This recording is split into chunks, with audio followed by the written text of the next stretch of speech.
السلام علیکم۔ جی وعلیکم السلام۔ ایک چیز ہے جس سے میں بہت پریشان ہوں، وہ یہ کہ ڈسکشن نہیں کرتے۔ اچھا، ڈسکشن اس حوالے سے کہ میری شادی کو 26 ایئرس ہو گئے اور 4 بچے ہیں، 3 بیٹیاں 1 بیٹا۔ مطلب ہمارے گھر میں الحمدللہ میرے ہسبینڈ کوئی جماعت نہیں چھوڑتے، مگر یہ ہے کہ ڈسکشن نہیں کرتے۔ ٹھیک وہ جو ہے وہ جینس میں بھی شاید میں کہوں گی آ گیا کہ جب بچوں کے ہاتھوں میں موبائل آ گیا تو پھر یہ ہے کہ وہ کھانے کی ٹیبل پہ بھی موبائل، ناشتے پہ بھی موبائل۔ مطلب میں کس طرح سے ٹیبل کے اوپر ڈسکشن شروع کروں؟ اور میرے ہسبینڈ کو بالکل عادت نہیں ہے بات چیت کرنے کی، بس کام کی بات۔ لیکن یہ کہ سب کچھ بہت اچھا ہے مگر بچے بات نہیں کرتے۔ ٹھیک، میں عرض کرتا ہوں آپ کا، یعنی یہ سوال یوں ہے کہ وہ ڈسکشن نہیں کرتے تو مجھے کیا کرنا ہوگا۔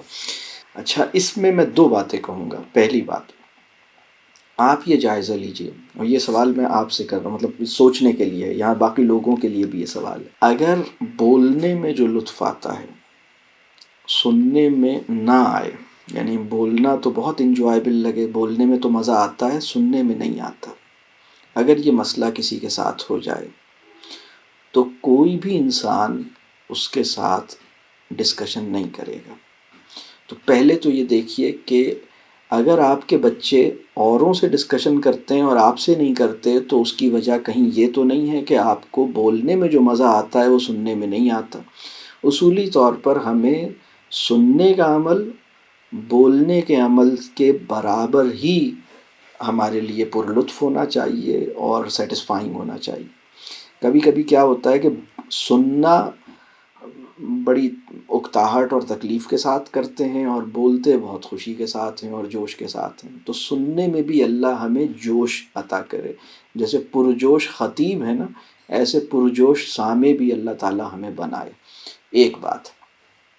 دوسری بات یہ، اگر آپ کے بچے اوروں سے ڈسکس کرتے ہیں اور آپ سے نہیں ڈسکس کرتے تو اس کی دوسری وجہ یہ ہے کہ جو ہم گفتگو کرتے ہیں وہ ان کے لیے ریلیٹیبل کتنی ہے۔ مطلب ہم اپنے ذہن سے، اپنے اینگل سے بات کرتے ہیں، وہ ہمارے ذہن میں تو پوری سالو ہوتی ہے لیکن وہ اس سے ریلیٹ نہیں کر پاتے، تو کبھی کبھی یہ پرابلم ہوتا ہے۔ تو اس کو دیکھنے کی ضرورت ہے کہ میری مثال یا میری بات ان کی سمجھ میں آ سکنے والی ہو، اور میں بولنے سے زیادہ سننا چاہوں تو پھر ان کے لیے بولنا آسان ہوگا۔ دوسری بات یہ، اگر وہ کسی سے بھی ڈسکشن نہیں کرتے اور آپ سے بھی نہیں کرتے تو اب اس کی بڑی وجہ ان کے پاس ہے۔ اس سچویشن میں بھی چھوٹی وجہ آپ کے پاس ہوگی، مطلب یہ اس سچویشن میں بھی ایک اچھی خاصی ریزنز آپ کے اندر ہوں گی، لیکن ایک ریزن اب ان کے پاس بھی ہے کہ وہ کسی سے بھی ڈسکس نہیں کرتے۔ تو اب اس کے لیے کیا کیا جائے؟ اس کے لیے یہ کیا جائے، دیکھیے کچھ الفاظ ایسے ہوتے ہیں جو گفتگو کو انیبل کرتے ہیں، تو ان میں سے ایک فریز ہے،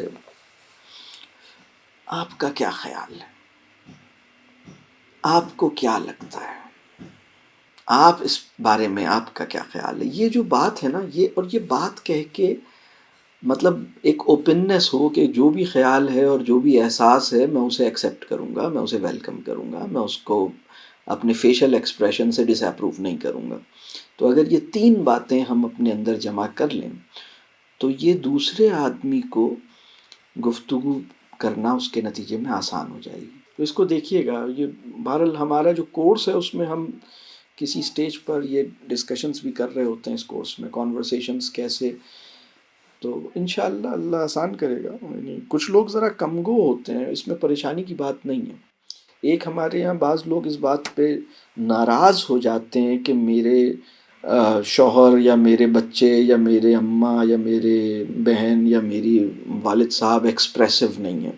تو اگر آپ کے شوہر یا آپ کے بچے یا آپ کی بیوی یا آپ کی بہن یا آپ کا بھائی ایکسپریسو نہیں ہے تو اس پہ ناراض ہونے کا آپ کو کوئی حق نہیں ہے۔ مطلب اس پہ آپ ناراض نہ ہوں، اس پہ آپ برا نہ مانیں، انہیں اس طرح ایکسیپٹ کریں، لیکن وہ آہستہ آہستہ ٹھیک ہو جائیں گے۔ مطلب اگر وہ سب کے ساتھ ایکسپریسو ہیں اور صرف آپ کے ساتھ نہیں ہے تو پھر کوئی اور پرابلم ہے، لیکن اگر وہ فطرتاً کم گو ہیں تو آپ اس میں پریشان نہیں ہوں۔